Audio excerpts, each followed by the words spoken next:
Hello everybody, this is Mr. Rob. Welcome back to episode number 79 of the Cleveland Spiders franchise here on MLB The Show 21. And today we have the very last episode of the Cleveland Spiders series, the last episode of MLB The Show 21, as we have ended the second season and there will not be enough time for a third season.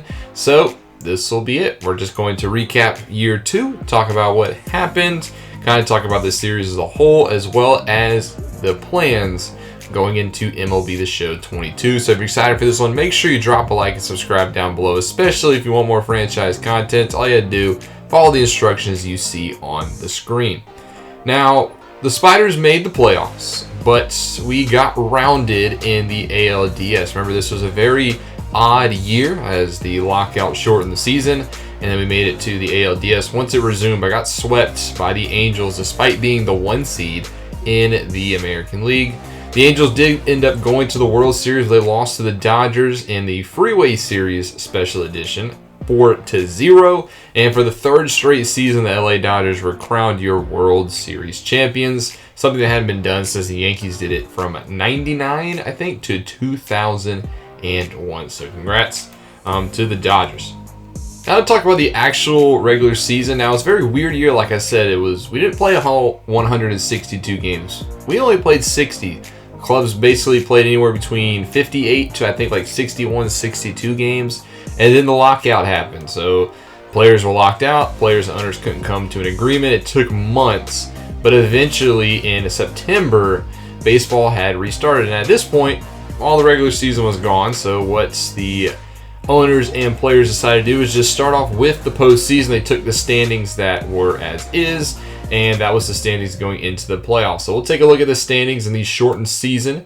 Starting in the AL East, the Yankees won their division 34-27. The Red Sox were 30-30, and then the rest of the division was under 500. We won the Central 36-24. Only beat the White Sox by a half a game, so we didn't beat the White Sox, and kind of got lucky with the lockout because they had won 6 straight. We might have been playing in the wild card game. And the Twins finished 31-29.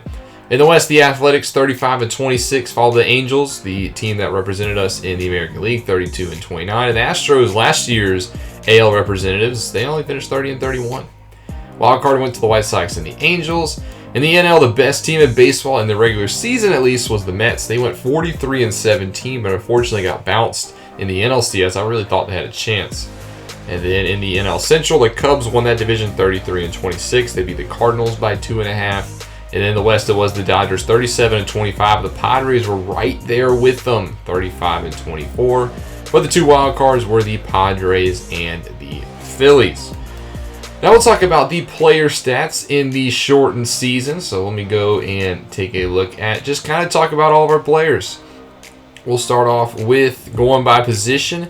At catcher, we had Roberto, Perez, and Austin Hedges. They kind of basically split time.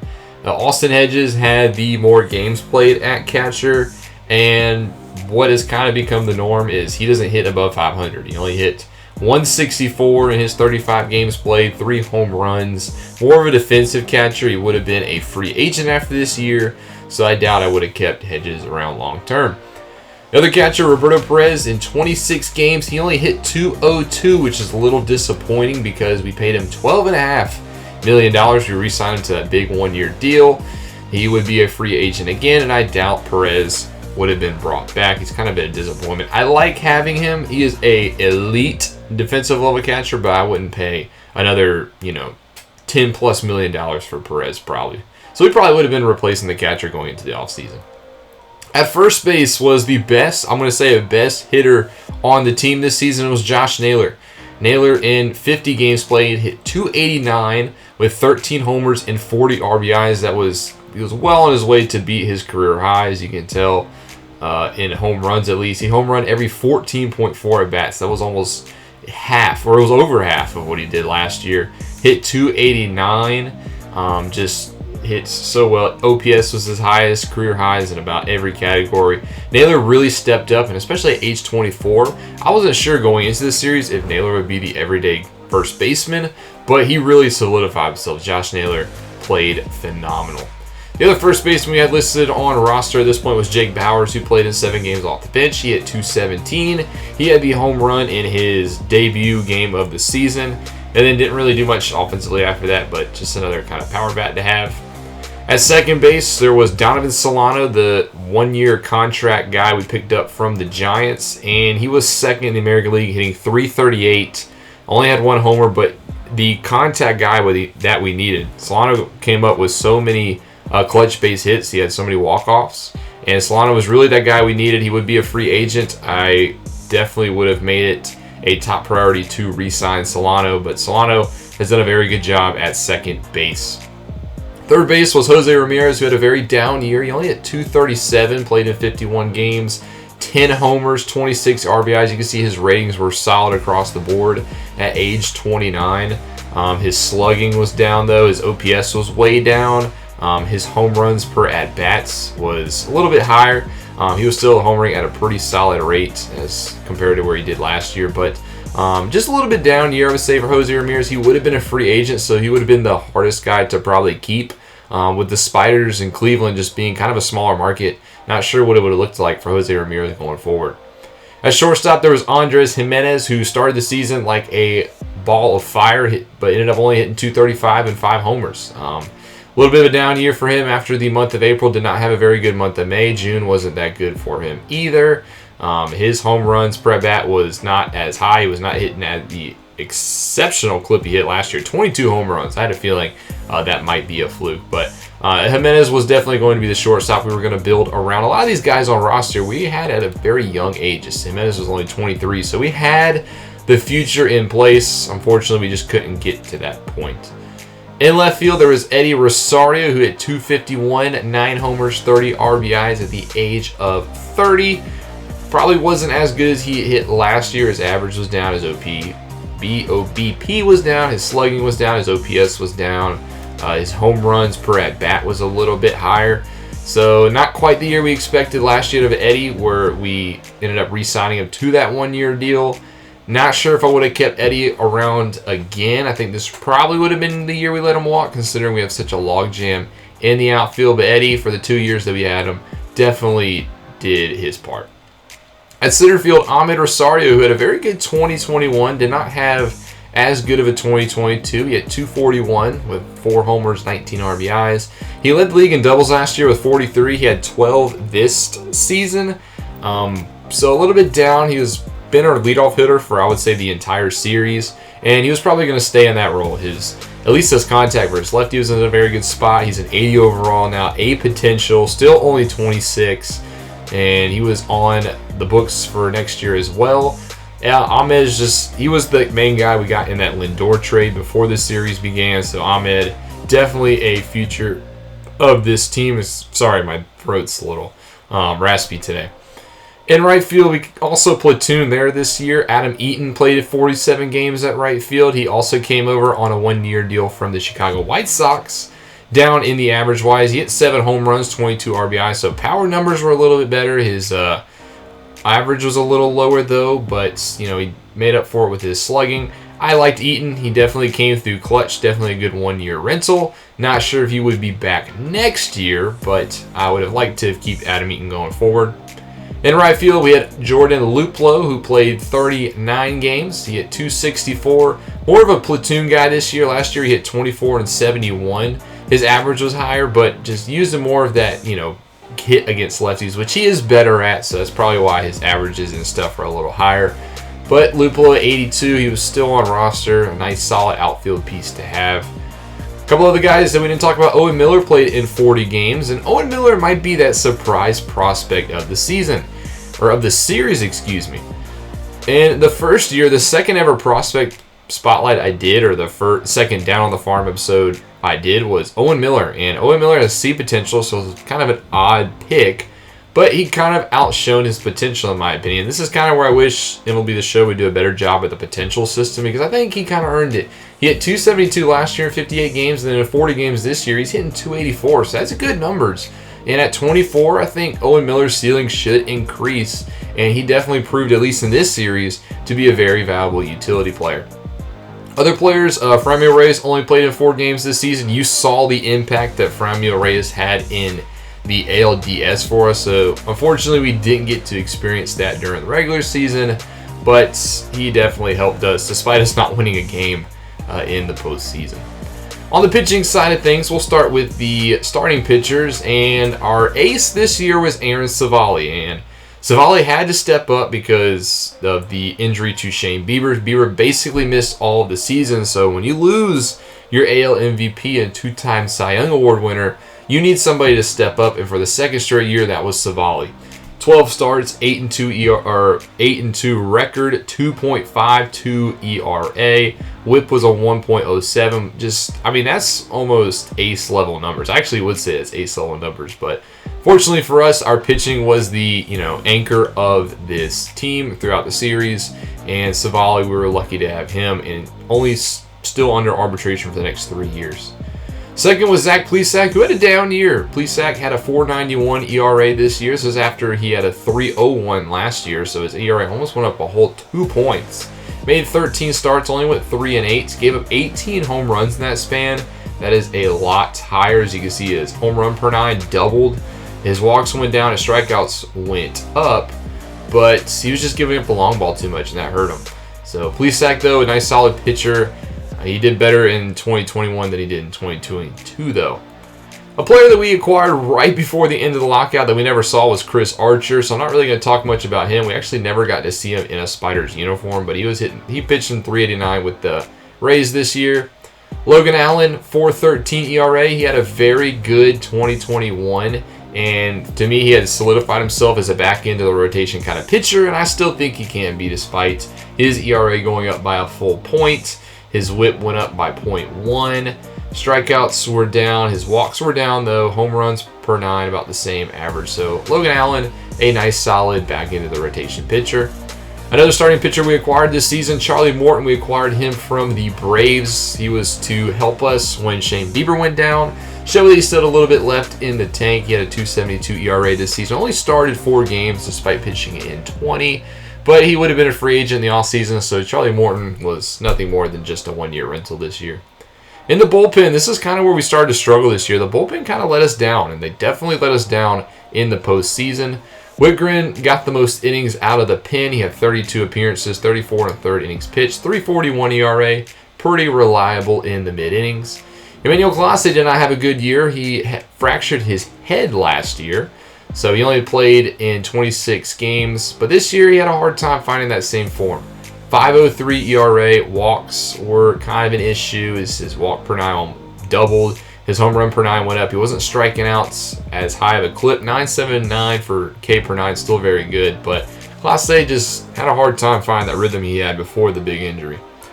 We also signed Tony Watson in free agency from the Los Angeles Angels to kind of be that lefty specialist. And he did very good this year, 1.67 ERA. But at the age of 36, going into 37 next year, don't think we would have brought back Tony Watson. Phil Maton had a nice solid bounce back year, 25 innings pitched, a 3.96 ERA, which isn't spectacular. Considering he was a 6.53 last year, that is definitely a big improvement. Maton is just a guy you kind of have in the bullpen. He's going to be going on 30, so he's going to start regressing. So somebody you can't really count on to go a lot, but just kind of a guy you need in case your bullpen is kind of tired out. We'll save the closing pitcher for last. Bieber, 2.49 ERA, so he did good during the span that we had him before he had the big bulging disc injury. So we definitely missed Bieber this year, man. If we had Bieber in the postseason, we definitely win at least one game.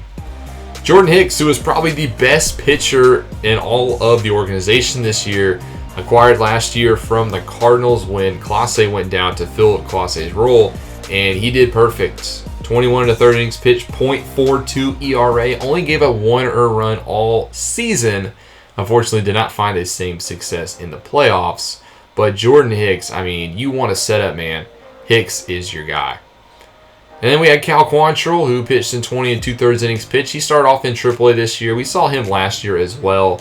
He had 3.92 ERA, wasn't necessarily that reliable.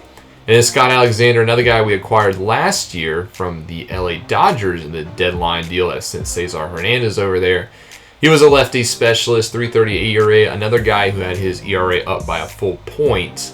But he was solid for us. His whip was way down. Strikeouts per 9 were very good. Walks per 9 good. Home runs per 9 was a little higher, but I enjoyed pitching with Scott Alexander. And then lastly was the closer, James Karinchak, 3.68 ERA. Very good closer in this series.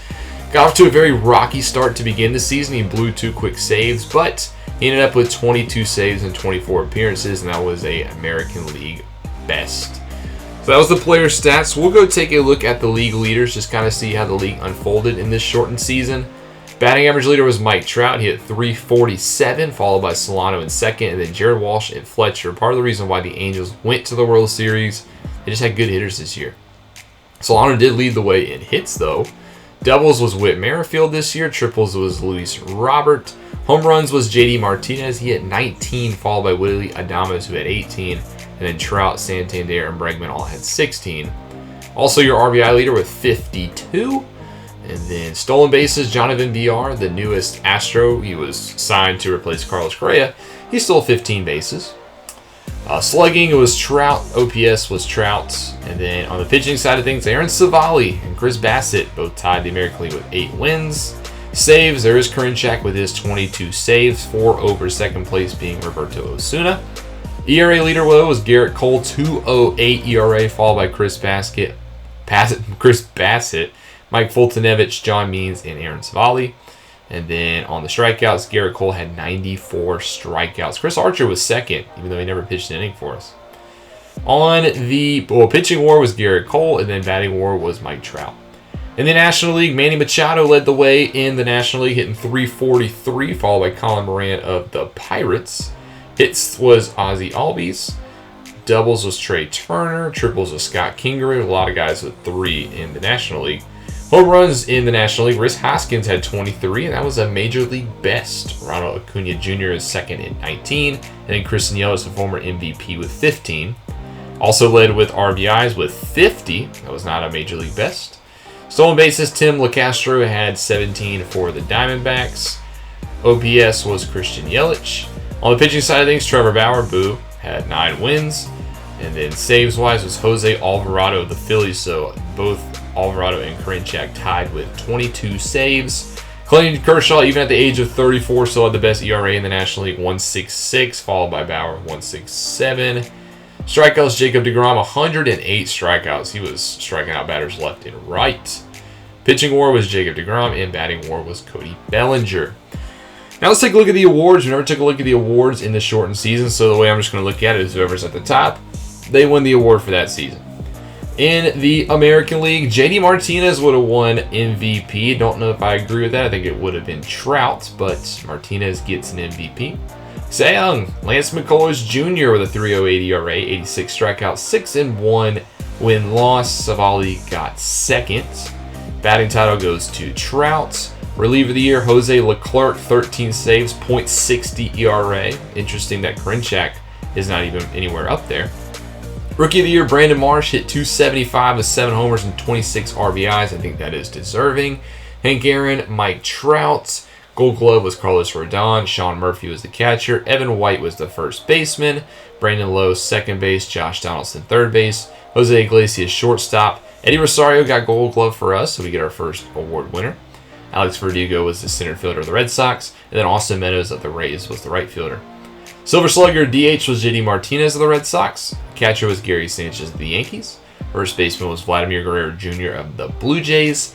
Second baseman was DJ LeMahieu of the Yankees. Third baseman was Alex Bregman of the Astros. Shortstop was Willie Adames of the Rays. And then the outfield, Mike Trout of the Angels, Teoscar Hernandez of the Blue Jays, and Anthony Santander of the Orioles. In the National League side of things, MVP goes to Rhys Hoskins, 259 average. That's very low for an MVP. I don't really think that's MVP worthy, but nonetheless, 23 home runs, 50 RBIs. The voters put a lot of effort into that, I guess. Cy Young, Jacob deGrom, 8-2, 176, 108 strikeouts. I'm very glad that he got it. He is most deserving to be a multi-time Cy Young winner. Batting title, Manny Machado of the Padres. Reliever of the year, Kenley Jansen gets it, 15 saves, never allowed an earned run. That is deserving, I would say. Rookie of the Year, Chad De La Guerra of the Pittsburgh Pirates hit .245 with 8 homers and 27 RBIs. Hank Aaron Award winner goes to Christian Yelich of the the Brewers, excuse me. Your Gold Gloves, Marcus Stroman of the Mets, Buster Posey of the Cardinals, Jesus Aguilar of the Marlins. Second base was Carlos Asuaje of the Brewers, acquired recently from the Orioles. Third baseman was Ke'Bryan Hayes of the Pirates. Shortstop was Carlos Correa of the Cubs. Left field was Marcell Ozuna of the Braves. Center field was Ian Happ of the Cubs. Right field was Mookie Betts of the Dodgers. Silver Slugger, Madison Bumgarner gets it for the pitching of the Diamondbacks. Catcher was Buster Posey of the Cardinals. Great bounce back year in his year in St. Louis. First base was Rhys Hoskins of the Phillies. Second base is Ozzie Albies of the Braves. Third base is Manny Machado of the Padres. Shortstop was Wilmer Flores of the Giants. Not a lot of good shortstop hitters, it looks like, in the National League. Outfield was Ronald Acuna Jr. of the Braves, Bryce Harper of the Phillies, and Christian Yelich of the Brewers. That does it for the awards. Now that's really going to do it here for this episode. This brings a conclusion to the Cleveland Spiders franchise. 79 episodes. Overall, I enjoyed this series. I think it got off to a slow start. Part of that was my fault. I was doing 2 baseball series at the same time. But the more this series went on, the more I really enjoyed it. I really enjoyed the Spiders rebrand. And you guys really enjoyed it too. I will say that when I went and took my break back in October, I had this series in jeopardy. I'm just not a big baseball fan. I wasn't sure you guys were enjoying this series, but you guys definitely showed out and showed that you still like baseball on the channel. So with that being said, I will be doing an MLB The Show 22 franchise, despite the fact that I'm not really excited for the game. I'm not really looking forward to MLB The Show 22. It's just nothing that's... I don't want to say I'm not looking forward to it, but it's just nothing that's really getting me excited with the game. It just seems like the same game. Nothing new to the franchise is very disappointing. But I'm still going to be doing an MLB The Show 22 series. It might be the last MLB The Show series I do, depending on if there's year-to-year saves, depending on if they do something influential to franchise. But I will be doing baseball for another year. Seems like that is the most popular series, so why would I take it away? I will be reviewing the teams. I do have my pick down to 2 teams who I'll be using in MLB The Show 22, but I won't reveal it yet because I am a little bit of a smaller YouTuber, so I like to see what other YouTubers do.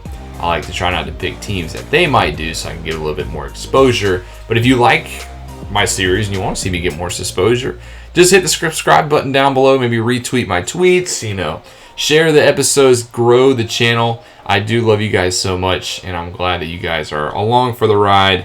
It's been a good series, but we will take about a month off. I'll wait till MLB The Show 22 comes out, and then I'll hit the gas going with whenever the rosters drop for that game. I'm still coming up with plans for MLB The Show 22. I know they're in a lockout. I know the game's going to release probably when baseball is in a big chaotic period, whether that still be a lockout or that be just a wild free agency. So I'm going to come up with plans, keep the series interesting, and then as well as give my own unique, realistic flair to it. But with all that being said, I thank you guys so much for the support of this series. It's been a joy to make for you. But we will continue into MLB The Show 22 next month. This is Mr. Rob. Hope you guys enjoy. Make sure you leave a like and subscribe down below, especially if you want more franchise content. And I'll see you in the next series.